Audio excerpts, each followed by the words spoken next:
Assalamualaikum warahmatullahi wabarakatuh. Alhamdulillahirabbil alamin. Wassalatu wassalamu ala sayyidina Muhammad wa ala alihi wa sahbihi ajma'in. Allahumma arhamna bil Qur'an waj'alhu lana imaman wa nuran wa hudan wa rahmah.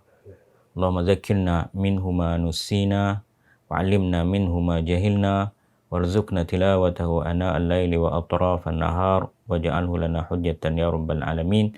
Rabbi shrah li sadri wa yassir li amri wahlul 'uqdatam min lisani yafqahu qawli wala haula wala quwwata illa billahil aliyil azim, amma ba'.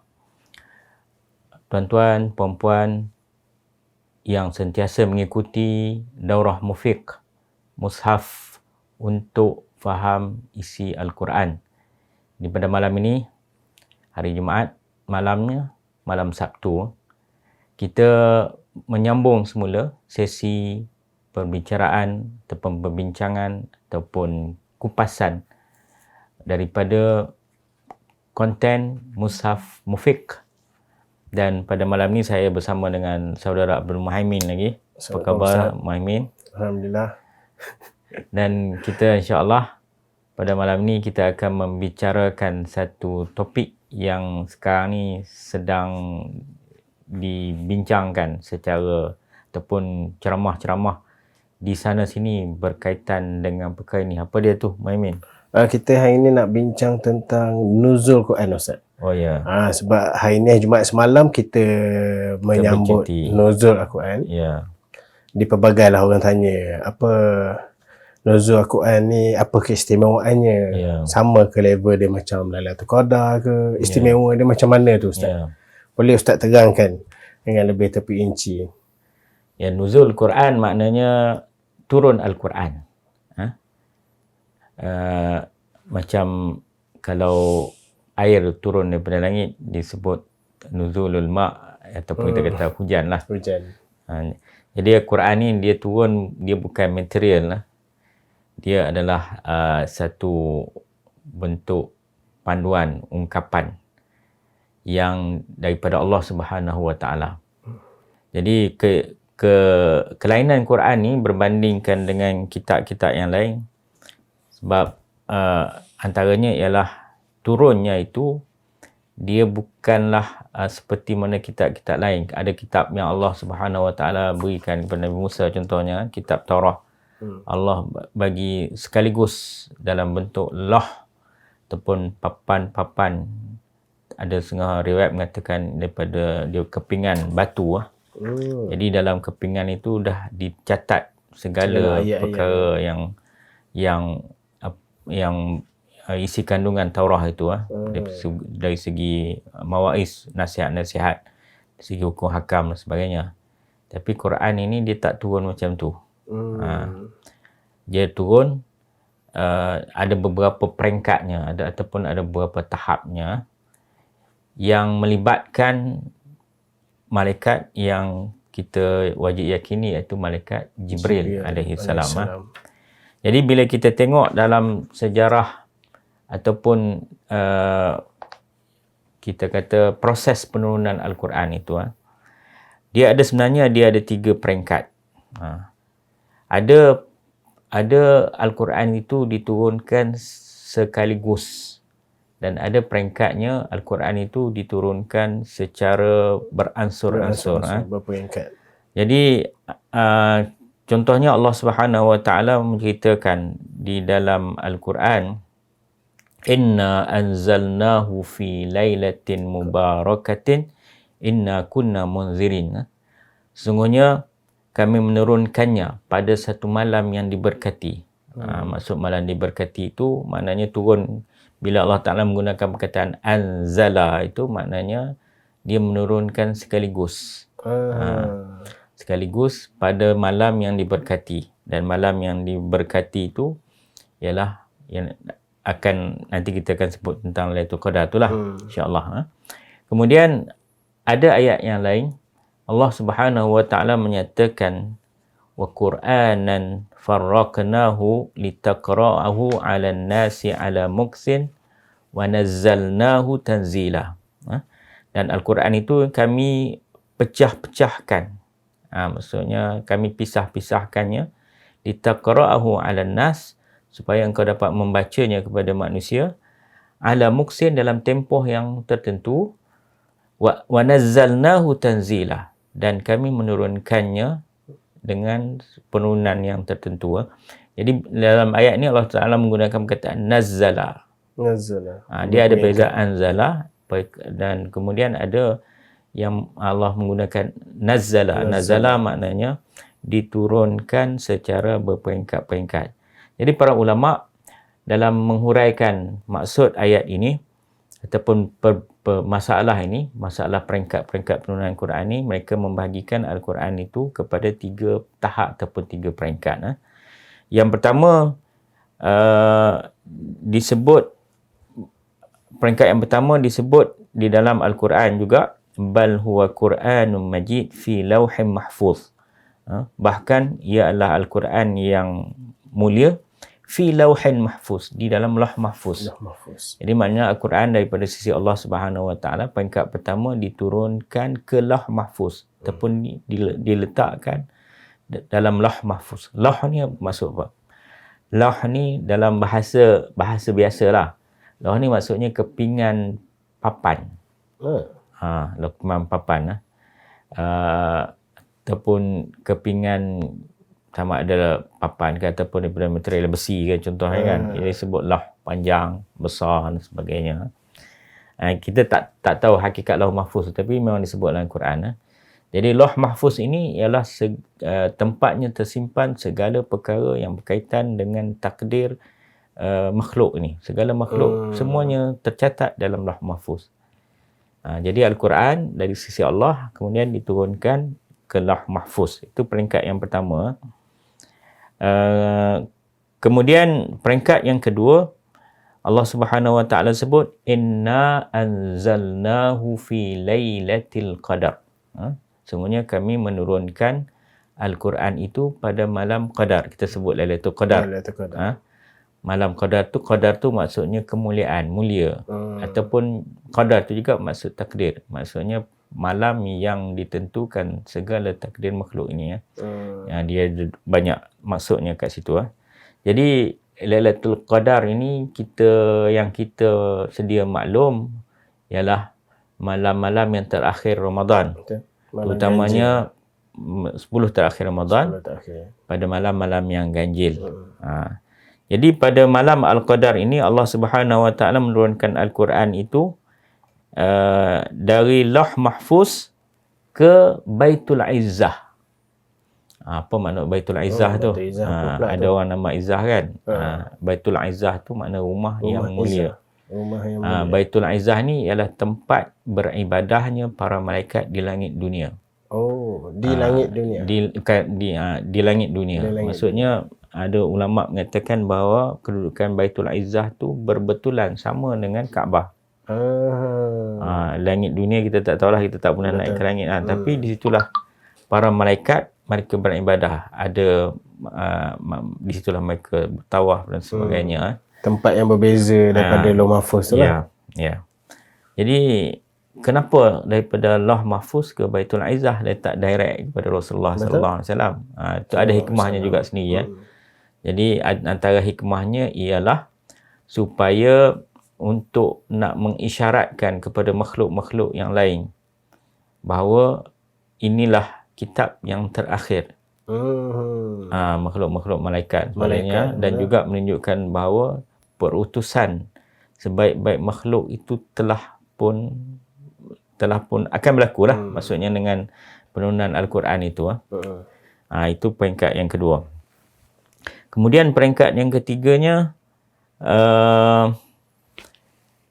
daripada Lauh Mahfuz, daripada Baitul Izzah itu kemudian diturunkan kepada Rasulullah sallallahu alaihi wasallam.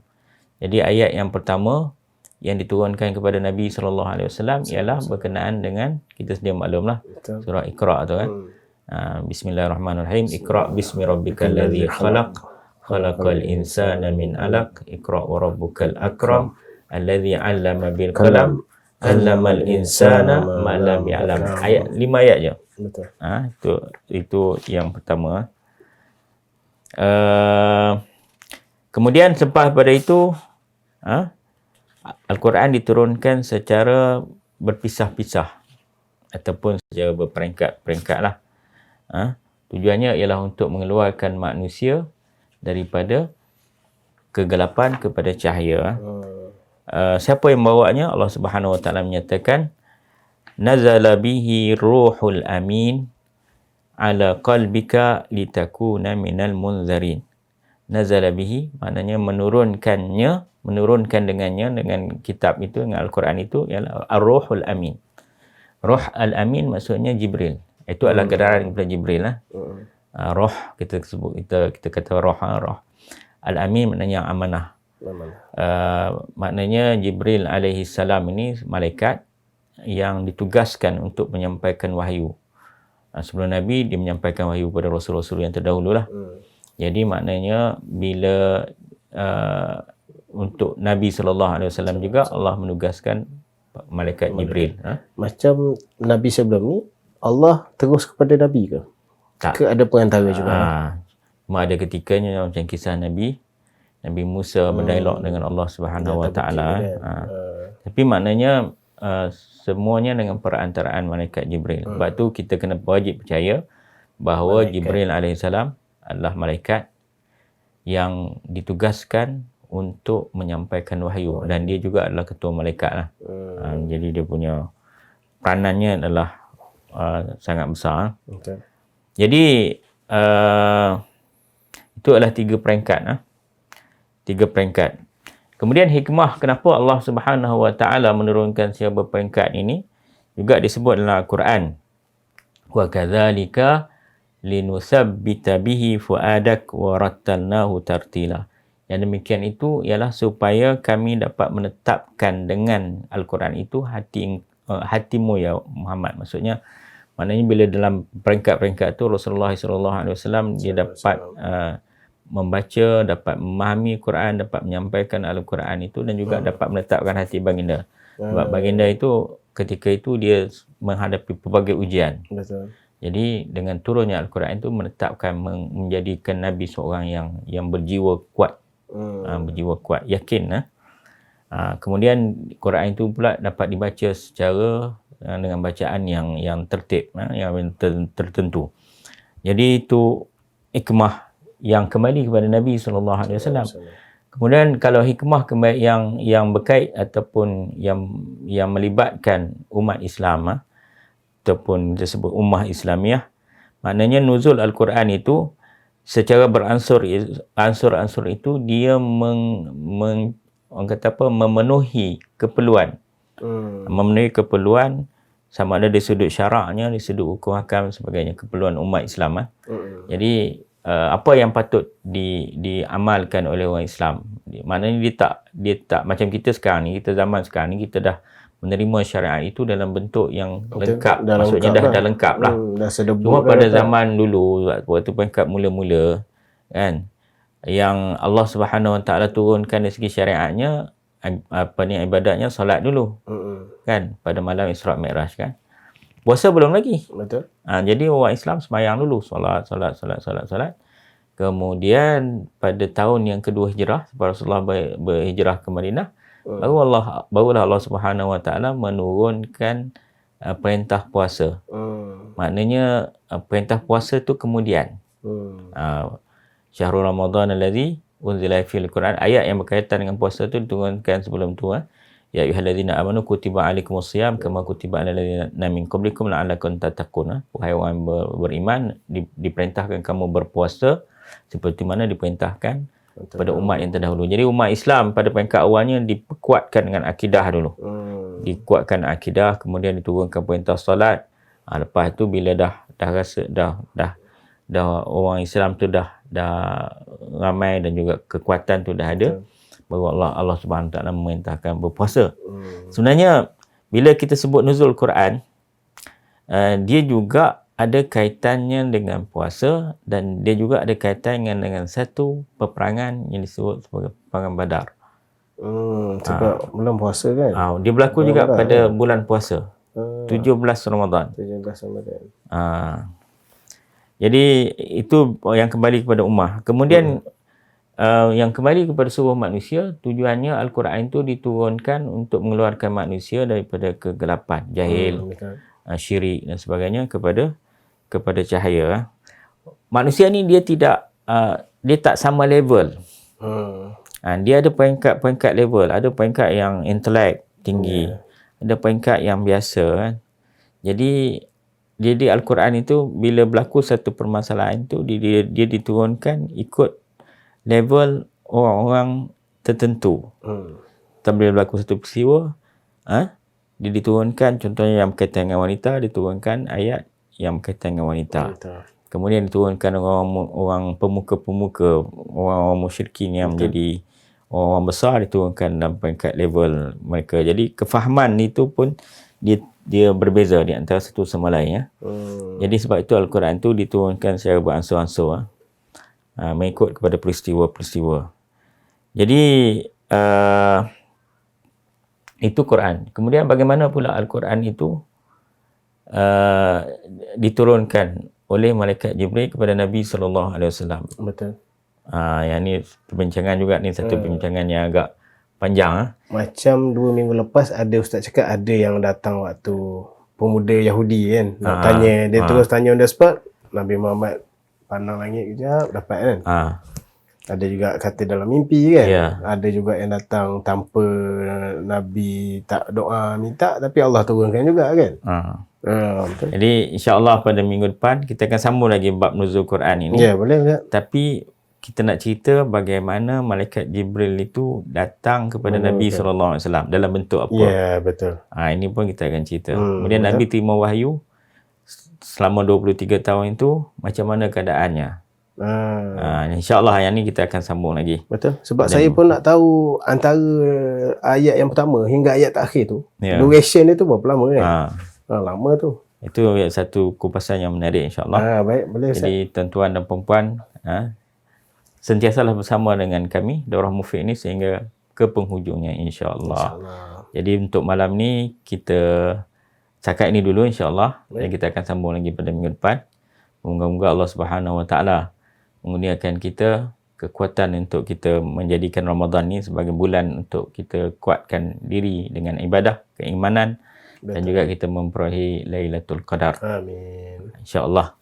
Aqulu qawli hadza astaghfirullah li wa lakum wa lisairil muslimina wal muslimat wal mu'minina wal mu'minat birahmatika ya arhamar rahimin. Wassalamu alaikum warahmatullahi wabarakatuh.